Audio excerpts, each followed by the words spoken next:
Jadi kalau mau bisa selamat, mas, berimanlah, jangan syirik. Itu ya syarat. Insya Allah kita masuk surga. Cuman pertanyaan yang kedua, mau langsung atau nggak langsung? Itu pertanyaannya. Mau langsung atau nggak langsung, Pak?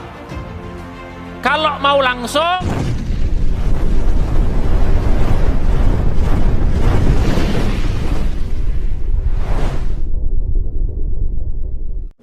Bismillahirrahmanirrahim. Assalamualaikum warahmatullahi wabarakatuh. Alhamdulillahirrabbilalamin. Wassalatu wassalamu ala asyrafil anbiya wal mursalin wa ala alihi wa sahbihi ajma'in. Amma ba'du.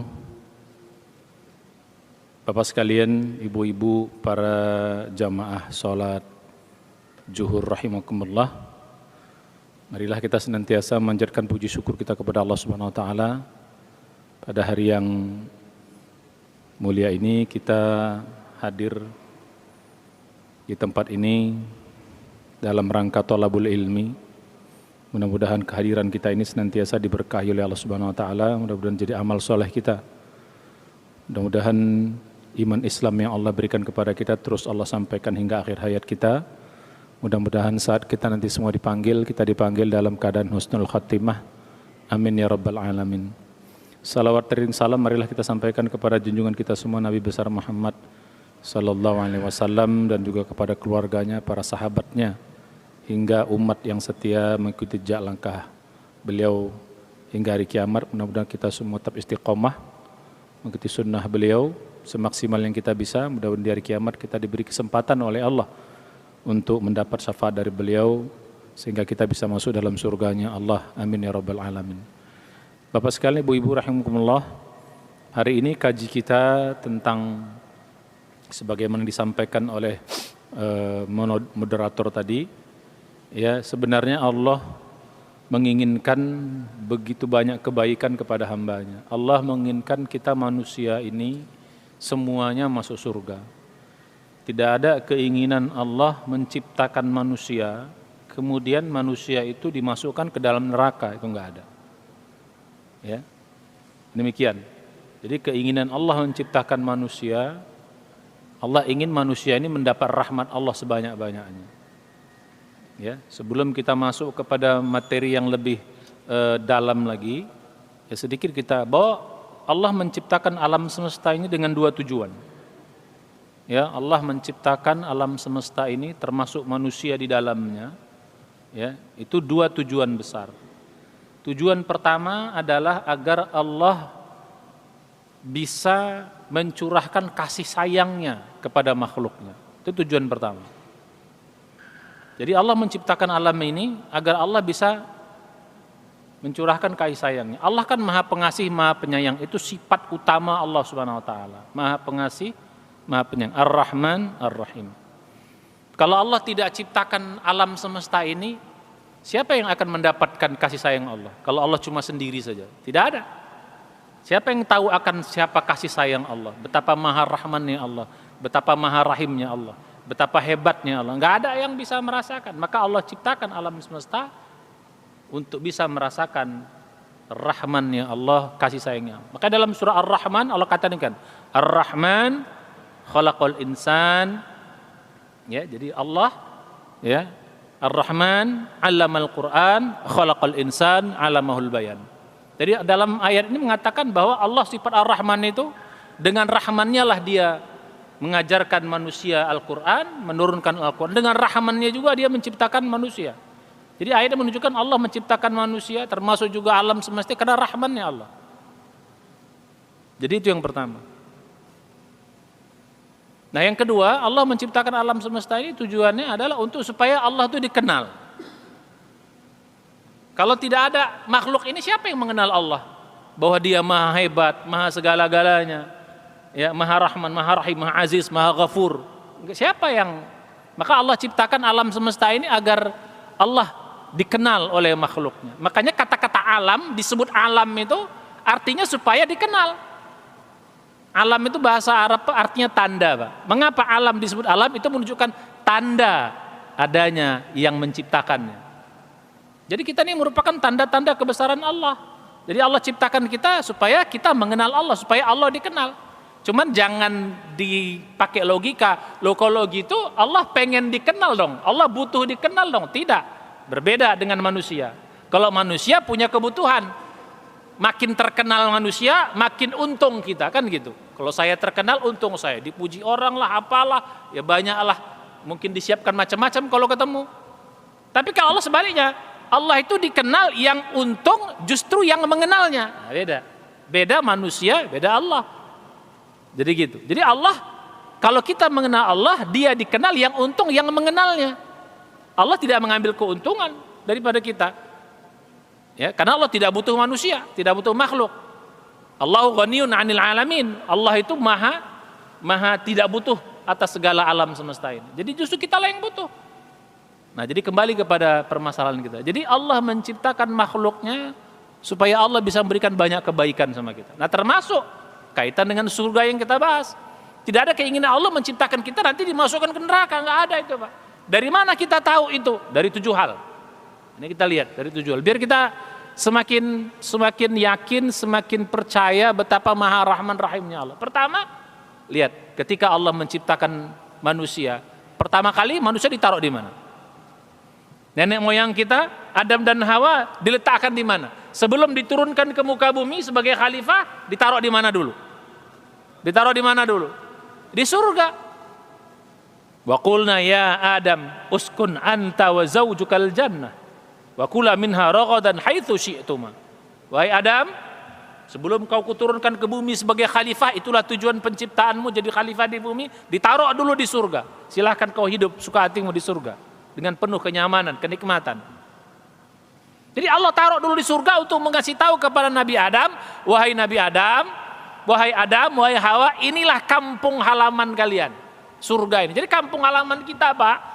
Ya, orang Sumatera bukan di Sumatera, orang Awak bukan di Padang sana, di Pinang sana, orang Medan bukan di Sumut sana, orang Aceh bukan, orang Jawa bukan di Jawa sana, orang Kalimantan bukan tempat lahir kita. Kampung halaman kita sesungguhnya adalah surga. Itulah kampung halaman kita sesungguhnya. Dunia ini bukan kampung halaman, dunia ini tempat sementara. Allah turunkan di muka bumi kita untuk nanti di surga sana level kita gimana, kira-kira gitu. Dikasih tugas di dunia ini, kerjakan dengan baik, untuk di mana level kita nanti di surga sana. Level kita. Jadi kita diturunkan di bumi ini, Pak, untuk supaya nanti di surga sana level kita di mana gitu. Kalau kita menjalankan tugas baik-baiknya, levelnya paling tinggi. Kalau cuman pas-pasan doang, ya sudahlah. Ya, levelnya yang paling rendah kan gitu. Ya, lumayan juga bisa masuk surga. Loh Ustadz, buktinya ada orang di neraka. Nah, kalau ada orang di neraka itu keterlaluan. Keterlaluan. Berarti memang bukan Allah yang pengen, dia yang pengen di neraka itu, bukan Allah. Allah tidak kepengen. Makanya Pak, neraka itu Pak dilambangkan di bumi nanti, Pak. Ya. Sedangkan surga tempat yang tinggi. Berarti kalau orang selama hidup di dunia dia betah di bumi, betah di dunia ini, membangun istana di dunia ini, membangun kekayaan di sini, memang dia pengen hidup selamanya di mana? Di bumi ini. Dia nggak mau ke surga berarti. Makanya neraka itu dilambangkan tempat yang di bawah. Nanti di bumi ini. Sedangkan surga nanti kita naik ke langit. Walau alam seperti apa bentuknya. Jadi kembali kepada yang tadi, Pak. Jadi dari penciptaan Nabi Adam, kita tahu bahwa Allah menginginkan manusia untuk selalu masuk ke dalam surganya. Nah, itu yang pertama. Yang kedua, dari mana kita tahu bahwa Allah itu menginginkan kita masuk surga? Manusia itu, Pak, diciptakan yang paling inti dalam diri kita namanya ruh, Pak. Manusia itu dari 2 unsur, satu jasmani, satu ruhani. Jasmani berasal dari apa? Dari tanah. Kita dari tanah. Badan kita. Tapi ruh kita berasal dari mana? Berasal dari mana? Dari Allah Subhanahu wa taala, dari Allah langsung loh. Lihat dalam surat nanti ke-32 As-Sajdah ayat 7, 8, 9. Ya, itu diceritakan bagaimana ketika Allah sudah menyempurnakan tubuh manusia. Gitu. Tsumma sawwahu wa nafakha fihi mir ruhi wa ja'ala lakumus sam'a wal absar wal afidah qalilan ma tashkurun. Kemudian Allah sempurnakan tubuh kita dalam perut ibu kita. Begitu sempurna Allah tiupkan ruhnya. Di sini katakan ruh Allah. Ruh milik Allah. Allah tiupkan dalam ruh, ke dalam tubuh kita. baru kita jadi manusia setelah itu. Kalau Nabi Adam nanti dijelaskan dalam surat 38 ayat 70 sampai 80. Jadi begitu. Nah, ruh kita ini Pak cenderung berbuat baik, cenderung ruh kita ini sudah beriman Pak. Sebelum kita turun di muka bumi ini, kita sudah beriman dulu kepada Allah. Lihat nanti dalam surat 7 ayat 172. Ketika kita masih dalam alam ruh, Allah mengambil persaksian kepada kita semua. Allah katakan, alastu bi rabbikum, bukankah aku ini Tuhan kalian? Kita mengatakan, qalu bala syahidna, benar ya Allah, engkau itu Tuhan kami. Kita bersaksi, dalam alam ruh kita sudah beriman. Jadi Allah sudah kasih modal iman bagi ruh kita untuk turun ke dunia ini. Cuman ujiannya apa? Ujiannya nanti badan kita ini. Badan yang dari tanah ini, karena dia berasal dari tanah, dari bumi, dari yang rendah, maka dia cenderung pada perbuatan yang rendah. Nah ini ujiannya. Ruh dari tempat yang tinggi, dari Allah Subhanahu Wa Taala, kecenderungannya pasti berbuat yang mulia sesuai dengan kehendak Allah. Bergabung antara yang mulia dengan yang hina. Yang menang siapa? Yang menang kira-kira siapa Pak? Logikanya. Yang mulia dari Allah gabung sama dari yang hina, dari tanah. Bergabung. Seharusnya yang menang yang mana? Pakai logika saja. Seharusnya yang menang yang mana? Yang mulia atau yang rendah? Yang dari Allah atau yang dari bumi harusnya yang menang? Harusnya kan Allah. Ya Allah serba, ruh kita ini kan serba hebat sebenarnya. Masa yang ruh hebat bergabung sama bumi, terus kalah ruhnya? Kalau gitu yang salah siapa? Yang salah siapa? Yang hebat gabung sama yang rendah, menang yang rendah. Kalau gitu yang salah siapa? Ya salah kita sendiri. Itulah ujiannya. Makanya dari pembahasan kita awal, ya bumi ini tempat ujian. Badan kita ini adalah ujian bagi kita. Bisa nggak badan kita ini, ya badan kita ini ditaklukkan oleh ruh kita? Bisa nggak? Kalau bisa, maka tempat kita di surga nanti sangat tinggi dan mulia. Tapi kalau sebaliknya justru ruh ini kalah sama badan kita, justru badan kita yang bikin hina ruh itu, maka selama-lamanya nanti kita kekal di neraka. Nauzubillah. Makanya orang masuk neraka tuh Pak, dalam Al-Quran tidak pernah digambarkan itu protes sama Allah. Semua penduduk neraka itu rata-rata menyesal. Ya Tuhan, fa'tarafu bidzambihim. Mereka sadar dosa-dosanya. Gak ada yang, Tuhan aku protes, kenapa aku masuk neraka? Gak adil engkau, gak ada tuh Pak. Semuanya, ya Allah kami mengetahui dosa kami sadar dosa kami, fa'tarafu bidzambihim. Lihat surat ke-67 Al-Muluk ayat 10-11. Fa'tarafu bidzambihim. Mereka sadar dosa-dosa mereka. Fasuhqal li ashabis sa'ir, maka kecelakaanlah bagi penduduk-penduduk neraka. Begitu juga dalam surat 40, ya, surat Al-Mu'min, Al-Ghafir, ayat 10-11 juga orang kafir pun begitu. Apa kata orang kafir? Qalu, berkata orang kafir, Rabbana amatana thnataini wa ahyaitana thnataini fa'tarafna bidzunubina fahal ila khurujum min sabil. Ya Tuhan, kami kau hidupkan, kau matikan 2 kali, kau hidupkan 2 kali. Maksudnya ini kenapa enggak ada hidup yang ketiga? Maksudnya gitu. Kami sadar dosa-dosa kami. Fa'tarafna bidzunubina fahal ila khurujum min sabil. Adakah kami bisa kembali ke dunia lagi? Kata Allah tidak. Hidup cuma 2 kali. Hidup di dunia, hidup di akhirat. Mati juga 2 kali. Mati sebelum kau dihidupkan, mati setelah kau hidup. Habis itu enggak ada lagi mati. Makanya nanti di akhirat enggak ada orang yang di neraka enggak akan mati-mati. La yahya wala yamutu wala yahya. Nggak akan mati-mati dia. Begitu juga orang di surga, selama-lamanya akan abadi. Cuman di surga menikmati kenikmatan, di neraka yang tak mati tapi di dalam penderitaan. Nauzubillah. Jadi kembali kepada pembahasan kita. Jadi yang kedua, apa Allah ingin kita masuk surga? Allah ciptakan kita ruh Allah, ruh yang Allah berikan dalam diri kita itu adalah datang dari Allah. Itu sudah pada hakikatnya beriman dan suci. Ya, jadi kalau dia kotor, yang mengotorkan itu adalah manusia itu sendiri, bukan Allah Subhanahu Wa Taala. Yang ketiga, sudahkah cukup Allah ingin masuk surga kita? Enggak. Allah turunkan kepada kita Quran untuk membimbing kita. Diturunkan Quran. Qul nahbitu minha jami'a fa imma ya'tiyannakum minni hudan faman tabi'a hudaya fala khaufun 'alaihim wa lahum yahzanun. Turunlah kalian ke bumi, kata Allah kepada Nabi Adam dan Hawa, fa imma ya'tiyannakum minni huda. Apabila datang kepada kalian petunjukku, faman tabi'a hudaya fala khaufun 'alaihim. Barang siapa yang mengikuti petunjuk itu, maka selama-lamanya dia tidak akan menderita. Selama-lamanya tidak akan sedih, tidak akan takut. Jadi Allah turunkan petunjuk Quran. Supaya apa? Bisa jadi di bumi ini kita mungkin agak meleng-meleng dikit karena badan yang cenderung bikin dosa ini, Ya dikasih petunjuk supaya jangan tergelincir. Diturunkan Quran petunjuk. Hati sudah beriman, diturunkan petunjuk dari luar supaya tetap terjaga keimanan. Apakah cukup? Enggak cukup juga. Bisa jadi manusia namanya lemah. Allah turunkan nabi, menunjukkan caranya, menunjukkan contoh dalam kebaikan. Diturunkan nabi dengan membawa hadisnya, dengan menyampaikan kita kepada hadisnya, dicontohkan kita bagaimana hidup yang sesungguhnya di dunia ini. Dicontohkan sama nabi, dibawa oleh para sahabat, sampailah pada kita. 4, membimbing. Cukupkah? Enggak juga, Pak. Allah turunkan apa sama kita? Allah turunkan sama kita agama Islam. Allah turunkan ibadah sama kita. Dengan ibadah ini kita bisa terkontrol. Diturunkan sholat 5 waktu. Jadi sholat 5 waktu, puasa Ramadan, ya, zakat, haji, itu dalam rangka mengontrol kita, Pak. Mengontrol ruhani ini supaya on track. Makanya ibadah ini sebenarnya kebutuhan bukan jasmani, kebutuhan ruhani. Supaya ruhani ini on track. Bapak sholat nih, kita sini, ini seperti makan sebenarnya. Tapi makan apa? Makan ruhani. Kita zikir itu sebenarnya makan kebutuhan kita, tapi kebutuhan ruhani. Begitu juga baca Quran, begitu juga puasa, begitu juga zakat, begitu juga sedekah, begitu juga haji. Itu semua adalah kebutuhan-kebutuhan ruhani. Jadi diturunkan agama, diturunkan Islam, diturunkan ibadah. Untuk apa? Untuk jaga kita, supaya kita ruhani ini tetap on track. 5. Cukupkah? Enggak juga, Pak. Apalagi Allah turunkan sama kita. Apalagi Allah turunkan sama Allah turunkan khusus, Pak, yang namanya Ramadan. 1 Ramadan penuh, 1 Ramadan. Sebenarnya Zulhijjah juga sama. Ramadan dan itu bulan-bulan yang di sini supaya kita bisa full ibadah, supaya orang banyak dosa di sini diampunkan, supaya yang kurang amal di sini dilipat gandakan. Bisa jadi, Pak, udah 5 ini masih nyimpang juga kita.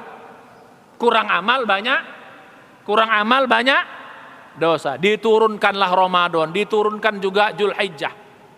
Zulhijjah sama Ramadan itu kekuatannya sama, Pak. Cuman kadang-kadang kita lebih taunya Ramadan. Padahal Zulhijjah itu, Pak, juga Masya Allah amal-amalnya. Ya, amal di siang hari di bulan Zulhijjah 1 sampai 10 itu lebih hebat daripada bulan Ramadan siangnya. Bahkan 10 hari terakhir. Begitu, Pak. Cuman kita lebih semangat ibadah itu cuman Ramadan. Sekarang coba ingat, Pak. Jadi semangat ibadah itu jangan Ramadan. Tambah lagi 10 awal Zulhijjah 1 sampai 10. Oh, itu dahsyat.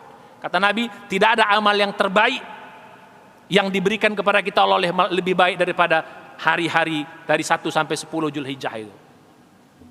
Nah, jadi Allah turunkan apa? Supaya amal soleh kita bertambah, dosa kita diampuni. 6. Masih kurang juga, manusia nyimpang juga. Nih udah 6 gini juga, masih nyimpang juga. Allah masih kasih sayang sama kita. Apa? Dibuka tobat, pintu tobat. Kata Allah, selama kalian bertobat sebelum mati, tetap akan diampunkan dosa kalian, nanti masuk dalam surga. Selama masih bisa bertobat. Bayangkan, Pak. Awalnya, Pak, takdirnya dulu, Pak, 1 tahun. Ya, Jibril mengatakan 1 tahun baru diampunkan. Jadi 1 tahun sebelum mati tobat baru diampunkan. Rasulullah minta keringan, janganlah 1 tahun. Kelamaan nggak mungkin, rasanya banyak nanti umatku yang masuk neraka. Ya udah kalau gitu dikasih keringanan sebulan. Ya janganlah sebulan, kata Nabi. Pun masih banyak juga nanti masuk neraka. Ya sudah seminggu. Janganlah seminggu kalau. Ya udah apa? Sehari. Jangan juga sehari, karena sehari juga masih banyak neraka. Akhirnya diturunkan. Ya sudah kalau gitu selama belum yugharghir akan diampunkan. Bayangkan, Pak. 7 sudah berlapis Allah bikin kita supaya masuk surga. Jadi kalau 7 ini juga masuk neraka orang, berarti kalau gitu salah siapa? Salah siapa? Pantas saya bilang tadi, orang masuk neraka rata-rata menyesal. Enggak ada. Kenapa? Ya salah sendiri. 7 lapis Allah bikin. Bahkan yang lebih dasar lagi, kalau ada orang mau masuk neraka, sudah dikasih 7, enggak juga diampunkan dosanya. Masih kena juga lebih banyak dosanya. Nanti di hari hisab ada namanya syafaat. Itu bonus terakhir. Bonus terakhir, Pak. Itu sayangnya Allah sama kita. Sayangnya Nabi sama kita. Bonus terakhir. Jadi gini, Pak. Jadi setelah 7 ini, dosa kita, ini pahala, ini dosa ya. Jadi ini pahala, ini dosa, ini pahala. Jadi dosa kita ini masih begini, ini sudah mati masih begini, harusnya begini nih, Mak. tapi tetap juga dosa masih lebih banyak. Pengampunan terakhir nanti di hari kiamat. Waktu perhitungan ada namanya syafaat dari Nabi, syafaatul kubra. Itu jadi kalau kita masih juga nanti, jadi orang yang tipis-tipis dosanya diampunkan semuanya masuk surga. Tapi kalau seandainya ini udah diampunkan syafaat nggak dapat juga masih masuk neraka, berarti apa? Terlalu. 7 di dunia Allah siapkan, 1 di akhirat masih juga orang masuk neraka. Itu berarti bukan salah Allah lagi. Yang maunya manusia itu yang masuk neraka. Nah sekarang pertanyaan kita, Ustadz kalau gitu bagaimana caranya biar kita bisa dapat itu semuanya? Maka kita harus punya plan A, plan B, plan C Pak. Ya, jadi harus ada plan A itu the best. Ibarat kuliah nilainya A dulu paling tinggi. Ya pahit-pahitnya B. Wah ada C lah gitu. Nah kira-kira begitu. Apa yang kita lakukan? Pertama lakukanlah berimanlah kita tanpa syirik. Itu saja syarat pertama dulu. Iman tanpa syirik. Bisa nggak kita iman tanpa syirik? Toh kita lahir dalam keadaan fitrah, lahir dalam keadaan beriman. Bisa nggak kita tanpa syirik? Karena kalau syirik ini berat. Orang yang menserikatkan Allah itu dosa yang sebenarnya terlalu Pak. Mengapa saya bilang terlalu? Kita diciptakan Allah makhluk yang paling mulia. Dari seluruh makhluk manusia paling mulia Pak. Ruh yang saya bilang tadi, Bapak tahu, malaikat kita pikirkan mulia. Malaikat dari mana sih terbuat? Terbuat dari apa malaikat? Dari cahaya. Tahu cahaya zatnya apa ya? Cahaya nampak, bisa kita tahu. Oh tahu zat cahaya itu begini, satu unsur. Jin terbuat dari apa? Terbuat dari apa? Dari api. Tahu kita api? Oh tahu api. Ya, mimari jin minar, intinya api. Itulah jin dibikin. Manusia terbuat dari apa? Ada yang tahu? Tanah badannya. Badannya dari tanah. Ruhnya dari apa? Ruh dari tanah. Badan dari tanah Pak. Ruh dari tahu ruh dari mana? Ada yang tahu ruh terbuat dari apa? Yas'alunaka 'anir ruh qulir ruh min amri rabbi wa ma utitum minal ilmi illa qalilan. Enggak ada yang tahu ruh terbuat dari apa. Karena ruh datang langsung dari Allah Subhanahu wa taala. Yang lain cahaya ya matahari bisa cahaya ada bisa dapat. Api tahu kita, tapi ruh kita nggak tahu dari mana. Itulah kemuliaan kita. Jadi kita lebih mulia dari seluruh makhluk yang ada Allah ciptakan. Saya mau tanya, Nabi Muhammad tuh golongan jin, malaikat atau manusia? Golongan jin, manusia atau malaikat Pak? Manusia. Dari kita kan? Kira-kira mana yang lebih mulia? Seluruh makhluk dengan Rasulullah, mana lebih mulia? Rasul. Menunjukkan kemuliaan manusia Pak. Kita mulia sekali. Nah sekarang kalau kita berbuat syirik itu sama dengan merendahkan kemanusiaan kita, kemuliaan kita. Kok menyembah jin, sedangkan jin di bawah kita derajatnya? Aneh. Apalagi menyembah malaikat pun gak pantas. Kenapa? Malaikat di bawah kita derajatnya. Coba lihat ketika Allah menciptakan Nabi Adam, malaikat disuruh apa? Malaikat disuruh apa? Disuruh sujud Pak.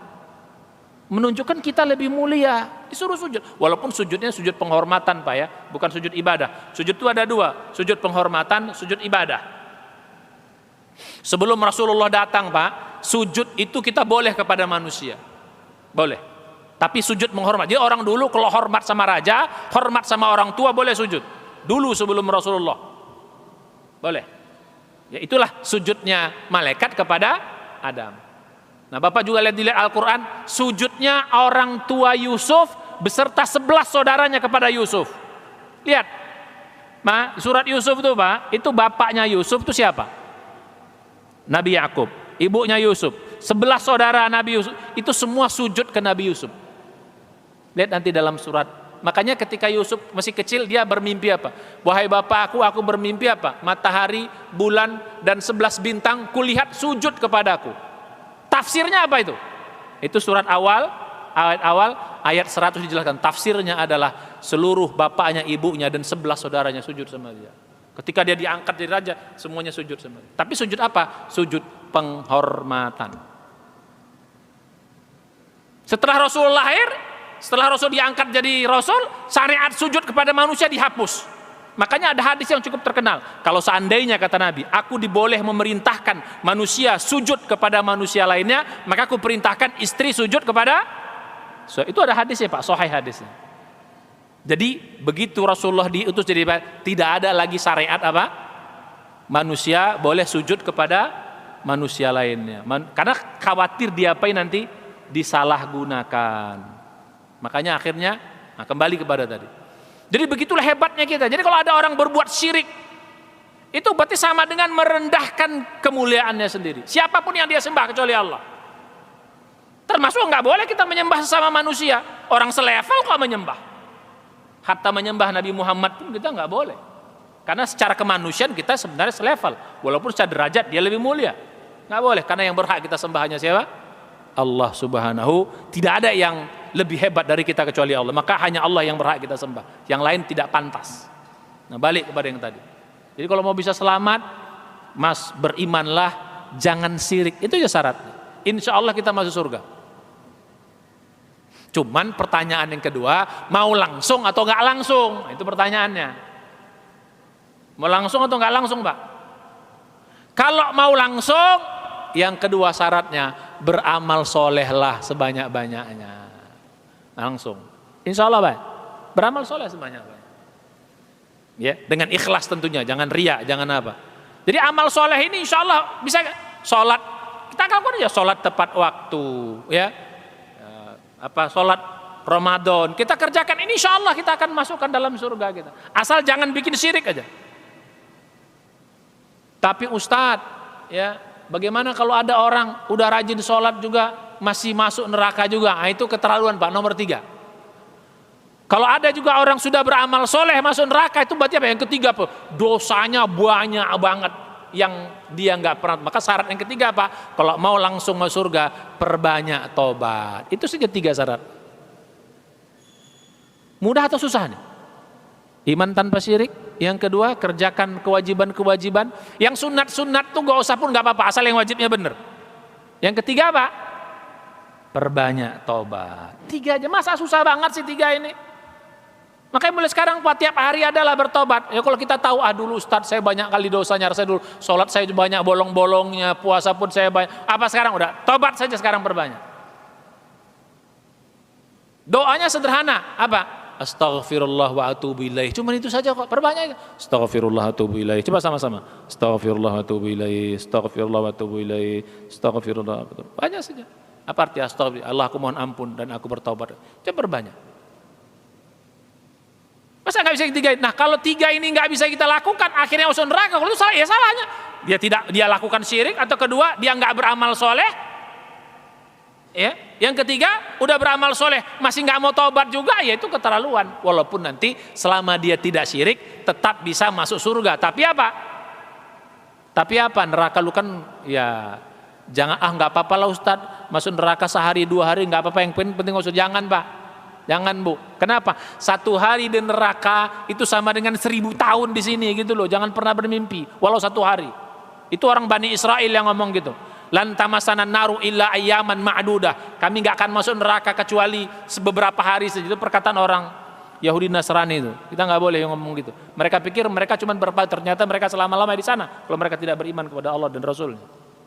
Jadi 3. Jadi kalau masuk surga langsung, ya tanpa kita melalui neraka dulu, beriman tanpa syirik. Lihat nanti surat 6 ayat 82. Alladzina amanu wa lam yalbisu imanahum bidzulmin faulaikal humul amnu. Ya, orang-orang yang beriman dan dia tidak mencampur keimanan dengan kesyirikan, mereka itulah orang-orang yang aman. Yang kedua, beramal soleh Pak, terutama yang wajib saja. Beramal soleh. Amal soleh, kerjakan sholat 5 waktu, ya, kerjakan puasa Ramadan, terus berzakat kalau kita ini, tambah lagi dengan haji bagi mampu, sudah itu pun cukup. Tapi Ustadz, saya mau pengen level saya tinggi di surga sana, nah perbanyak amal biar levelnya tinggi. Makin banyak amalnya makin tinggi levelnya. Ya kalau pas-pasan aja lumayan, langsung masuk surga tapi level di bawah lah. Surga itu ada 4 level Pak ya. Level paling tinggi namanya Jannatul Firdaus. Yang paling rendah namanya Jannatul Ma'wa. Jannatul Firdaus, ya, Jannatul Naim, Jannatul Aden, Jannatul Ma'wa. Kalau bisa Jannatul Firdaus itu paling the topnya, gitu loh. Ya minimal paling bangga ya Jannatul Naim lah. Pahit lagi ya Jannatul Apa tadi? Jannatul Aden. Ya, jadi itu. Paling pahit lagi ya Jannatul Ma'wa, lumayan lah. Jadi kalau mau lebih tinggi ya perbanyak amal soleh lagi. Tapi Ustadz, saya juga banyak usaha tapi dosa banyak juga. Enggak, udah. Yang ketiga, perbanyak taubat dan istighfar. Minimal 1 hari 1000 lah Pak. Apa susahnya 1000? Astagfirullah wa atubu. Kalau saya hitung-hitung Pak, astagfirullah wa atubu itu cuman 1000 itu cuman 45 menit Pak. 1000 itu cuman 45 menit. Apa susahnya sih? Astagfirullah wa atubu ilaih, astagfirullah wa atubu itu nggak sampai 1 jam itu udah 1000 loh. Apa susahnya? Astagfirullah wa atubu ilaih sambil jalan astagfirullah. Dan ternyata fungsi istighfar itu bukan sekedar mohon apa, dapat 3 kita. Orang istighfar itu dapat 3. 1, dosanya diampuni. 2, dia dijauhkan dari musibah-musibah, kecelakaan-kecelakaan, siksa, Tuhan gak akan marah sama dia. Yang ketiga apa? Rezekinya dilancarkan.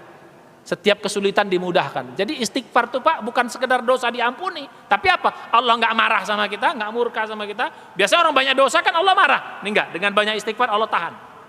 Dalam ayat dikatakan, wa ma kana Allahu mu'adzibahum wa hum yastaghfirun. Allah tidak akan pernah mengazab satu kaum selama mereka terus beristighfar. Yang ketiga apa? Setiap kesulitan akan dimudahkan. Bahkan apa? Rezeki kita dapat dari jalan yang tidak disangka-sangka. Enaknya itu istighfar. Astaghfirullah wa atubu ilaih. Yang paling bagus istighfarnya astaghfirullah alladzi la ilaha wal hayyul, atau astaghfirullahal azim alladzi la ilaha illa wal hayyul qayyum wa atubu ilaih. Itu lebih top lagi. Itu istighfar yang top. Ya, di situ ada menyebut nama Allah, di situ ada mensucikan Allah. Astaghfirullah al-azim alladzi la ilaha illa wal hayyul qayyum wa atubu ilaih. Kata Nabi, sebanyak apapun dosanya, kalau kita baca ini akan diampun walau sebanyak buih di lautan. Hatta dia lari dari medan perang pun dia diampunkan dengan baca ini. Itu lari dari medan perang itu dosa besar loh Pak. Tapi kita baca astaghfirullah al-azim alladzi la ilaha illa qayyum itu sampai lari dari medan perang pun akan diampuni dengan itu. Maka perbanyak itu. Apa susahnya sih? Astaghfirullahalladzi la ilaha illa wal hayyul qayyum. Nah, kalau ini 1000 kira-kira 1 jam lebih dikit lah. Kalau kita pakai astaghfirullah alladzi la ilaha illa wal hayyul qayyum wa atubu ilaih 1 jam lebih dikit. Ya apa susahnya? Bisa sambilan kok. Mau tidur di jalan, di mobil, naik motor, naik mobil, naik kendaraan umum, sambil jualan, sambil dagang Bapak, lagi nunggu-nunggu nggak ada orang beli, istighfar aja. Kenapa sih? Pertama dosa diampunin, kemudian ada salah Allah nggak marah, ketiga apa? Nanti mempercepat rezeki ini supaya bagian banyak orang bisa datang. Astagfirullah wa atubu. Ini pedagang-pedagang ini banyak istighfar Pak. Tapi jangan istighfar nipu habis itu, jangan. Istighfar juga nipu juga jangan, nanti kurang manjur istighfarnya. Nah ini supaya masuk surga kita. Nah yang terakhir pesan saya kepada kita semuanya Bapak sekalian Ibu rahimahumullah, ya kembali kepada yang tadi. Jadi kalau ada orang masuk neraka itu keterlaluan, karena Allah ingin kita dalam surga. Asal menjaga yang 3 ini. Yang terakhir pesan saya semua, bahwa Pak iman kita nih Pak mahal sebenarnya Pak. Mari kita jaga dengan iman nih mahal Pak. Mahal sekali iman kita nih. Allah sayang sama kita. Mahal sekali iman kita nih. Kalau iman kita nih diuangkan Pak, itu nilainya lebih mahal dari dunia serba. Nggak bisa diukur dengan uang Pak. Jangankan iman kita, sholat qobliyah subuh 2 rakaat sunat, ya, qobliyah subuh 2 rakaat sunat itu nilainya lebih baik daripada dunia serta seisinya. Nah bayangkan, dunia ini kalau kita uangkan dengan seisinya, dengan qobliyah subuh itu masih menang qobliyah subuh. Sekarang itu baru qobliyah subuh, bagaimana sholat subuhnya? Di masjid pula lagi, berjamaah lagi, berapa nilainya? Jadi iman yang kita kasih Allah ini mahal, makanya kita jaga. Jangan kita, saya bilang tadi, pertama menjaga gimana? Jangan campur ya dengan syirik. Tadi itu cara menjaga iman. Kalau kita campur dengan syirik, iman kita langsung batal. Yang kedua, jaga iman tadi. Amal-amal soleh itu pada hakikatnya menjaga iman. Di samping kebutuhan rohani, sholat kita itu menjaga iman. Puasa kita itu menjaga iman. Baca Quran kita, zikir kita, sedekah kita, haji kita, seluruh kebaikan amal soleh kita itu menjaga iman. Yang ketiga apa yang menjaga iman tadi? Yaitu taubat dan istighfar. Dosa itu merusak iman, tapi memperbaikinya dengan apa? Taubat dan istighfar. Taubat istighfar. Taubat itu akan memperbaiki iman kita. Nah kalau kita jaga iman ini, maka nanti kita dapat surganya seluas langit dan bumi. Ada orang bilang, Ustadz, betul seluas langit dan bumi? Iya. Satu orang satu. Jadi kalau bumi ini kita ukur berapa luasnya sama langit-langitnya, satu orang satu insya Allah dapat, satu orang satu kalau masuk surga nanti insya Allah semua dapat, satu orang satu. Ustadz kalau gitu capek dong kita jalannya. Oh Pak, jangan bayangkan di dunia ini Pak. Di dunia kita capek. Di sana kapan kita mau, kemana kita mau, sekejap mata sampai kita di situ. Jadi dalam sekejap mata kita bisa keliling surga yang dikasih Allah seluas langit dan bumi. Sekejap mata kita bisa kemana kita mau. Jadi jangan pikir, oh capek banget. Di sana kita nggak butuh mobil Pak. Oh kalau gitu nggak ada butuh mobil di sana. Nggak butuh mobil. Ustadz boleh nggak saya nanti di sana minta mobil? Nanti kalau udah masuk surga Bapak nggak akan pengen mobil lagi Pak. Ya itu apa gunanya mobil? Bikin susah aja nanti. Ada yang pengen mobil di surga? Ada yang nanya gitu Pak ke saya. Ada yang nanya. Kita nggak usah jauh-jauh loh Pak. Mobil apa yang paling canggih sekarang? Yang paling cantik sekarang mobil apa sekarang? Anggaplah Alphard gitu ya. Betul. Anggaplah ya. Wah paling berapa miliar atau Ferrari lah namanya atau apa lagi namanya. Oh canggih. Kira-kira 20 tahun lagi jadi apa dia Pak? 20 tahun lagi Bapak mau nggak dikasih Alphard? Atau mobil yang 20 tahun lagi yang paling bagus apa? Ford. Nah gitu. Sekarang dikasih Ford mau nggak? Mau nggak kasih Pak? Nanti yang Alphard kita pikir bagus itu 20 tahun lagi Pak Bapak dikasih itu juga nggak akan mau. Kenapa? Udah jadul. Nah apalagi di surga. Nggak butuh lagi gitu. Nah, balik kepada yang tadi. Jadi mari kita jaga iman. Bagaimana cara menjaga iman? Dari kita satu tadi apa? Jangan campur iman kita dengan syirik. Yang kedua perbanyak amal soleh. Amal soleh itu menjaga iman. Apa susahnya? Ringan. Sholat 5 waktu itu berapa sih? Ya, cuman 10 menit. Ya kalau ke masjid ya 15 menit. 15 menit kali 5 cuman 1 jam. Ya, 15 menit. Sedekah Allah nggak minta banyak-banyak kok. Zakat 2,5%, tambahlah sedekah 2,5%. Cuma 5%, buatlah 10%. Toh juga itu membuat kita nanti derajat lebih tinggi di sana. Apa susahnya? Toh juga untuk kepentingan kita. Puasa cuma Allah minta 1 bulan penuh 1 tahun. Toh juga puasa untuk kebaikan kita. Puasa itu untuk bikin badan kita sehat. 11 bulan badan kita rusak apa dengan makan ini Pak, di satu sisi ada baiknya, tapi bahkan itu banyak racunnya juga loh Pak. Lemaknya, gorengan itu banyak racun. Kalau kita kapan dibersihkan tubuh kita? Ya puasa itu juga untuk kita juga, bukan untuk Allah. Begitu juga sedekah bukan untuk kita. Sedekah itu membersihkan harta juga, zakat itu membersihkan harta. Kan dalam zakat itu harta yang ada yang tidak benar itu akan dicucikan dengan zakat kita. Maksudnya jangan harta nyuri ya. Ustadz kalau orang koruptor mencuri zakatnya berapa? Zakatnya 100% Pak. Kenapa? Kenapa 100%? Karena intinya zakat kan membersihkan harta. Kalau harta korupsi kotornya berapa? Berarti kalau gitu membersihkannya gimana?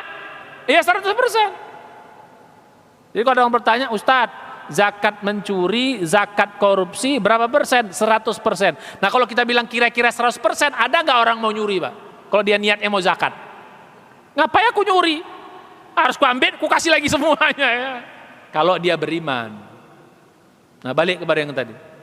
Ya, mari kita jaga iman kita dengan amal. Yang terakhir, mari kita jaga iman kita dengan istighfar. Setan tuh Pak paling takut, paling benci, paling sebel sama orang istighfar. Paling sebel. Makanya kalau kita istighfar setan tuh nangis Pak. Nangis. Kalau kita istighfar setan tuh nangis. Udah capek dia nggoda kita terus kita istighfar. Itulah sumpah setan dulu. Ya setan tuh dalam surat ke-38 ayat saya yang sebutkan tadi ayat 82 83 itu setan bersumpah akan menggoda kita sampai kita mati. Kata Allah, selama mereka masih istighfar akan kuampunkan dosanya. Jadi kalau kita istighfar setan nangis Pak. Ya, jadi gitu. Jadi kalau Bapak mau, ya ini bercanda aja Pak, mau ngelewein setan, nah ya begitu setelah bikin dosa istighfar. Sorry ya, gue istighfar ya lah. Nangis dia Pak, udah capek dia goda kita, habis itu kita istighfar. Bahkan dalam sikit fikih Pak, tahu sholat kita, kalau kita sholat lebih, jadi kalau sholat lebih itu Pak, sujud sahwinya setelah salam Pak. Kalau sholat kurang kita tambah dulu sujud sahwinya sebelum salam, itu bedanya. Jadi kita sholat nih, ya sholat, terus tiba-tiba lebih, aduh, kayaknya 4 ya, kelebihan, rasanya 5 sholat saya, kelebihan gitu. Jadi kita 5 rakaat, kita tahu nih kelebihan. Nah itu sujud sahwinya jangan, walaupun boleh tapi bagusnya salam dulu, assalamualaikum, assalamualaikum.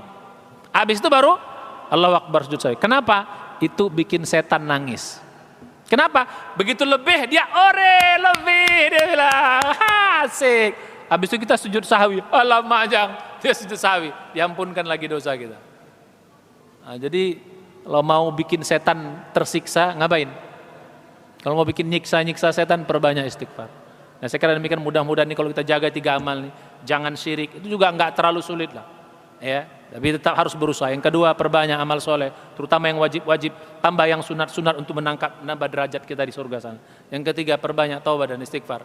Insya Allah ini akan membuat kita mendapat rahmat Allah di dunia dan langsung masuk ke dalam surganya. Amin ya rabbal alamin. Saya kira demikian, bermanfaat. Mari kita baca hamdalah, alhamdulillah. Ada pertanyaan?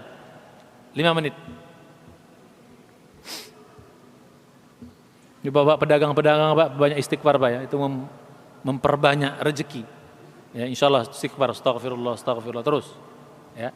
Nah, kalau tidak ada, mari tutup dengan doa penutup majelis. Subhanaka Allahumma bihamdika, asyhadu an la ilaha illa anta, astaghfiruka wa atubu ilaik. Kita berdoa mudah-mudahan ya wabah ini diangkat dari negeri kita dan mudah-mudahan kita semua tetap dijaga kesehatan kita oleh Allah dan juga keluarga kita, dijauhkan dari segala macam musibah dan juga penyakit menular. Amin ya rabbal alamin. Hadanallahu ajmain. Billahi taufiq hidayah. Assalamualaikum warahmatullahi wabarakatuh.